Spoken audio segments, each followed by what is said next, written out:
Hey, what's up, guys? It's Paul from Christ Core. Last time we talked about Judges chapter 4. In it, we see the example of God using two women, Jael and Deborah, to accomplish his mission. Deborah, who was the leader at the time, asked Barak, who was a military leader, to go and conquer this guy Sisera.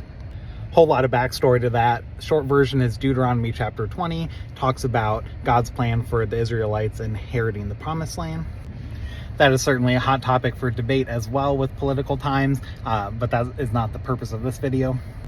For this video, I want to talk about how God used two women instead of a guy to do what he wanted to do. I'm not really one for political correctness typically, but what I think is interesting here is in that time period in the ancient Near East, thousands of years ago, the guy would have been typically the one that people would have looked to take the lead and do something like this. But one of the themes that we see repeated in the Bible is this idea of reversal of fortune. And we kind of see God take things, you might think it's going to happen one way, but then God flips it and does it a different way. And we see that with the story of Jael and Deborah.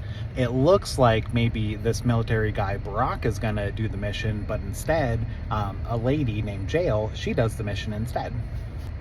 So I just want to encourage you, I think one of the things we can extract from that today, looking at the core meaning of the original text and kind of extracting what is it saying and how does that apply today. I think there's this concept in there biblically of, hey, you might not be the person that the world would look at to be, the class A candidate to do something, but that isn't necessarily the filter or criteria that God uses to pick who he's going to use to serve. So I just want to encourage you today, even if it feels like maybe the world looks down on you or the world's saying you can't do it, if God is calling you to do it, again, if God is calling you to do it, not just because you want to, but if God's calling you to do it, he's going to equip the called and give you the skill set and abilities to do what he wants you to do.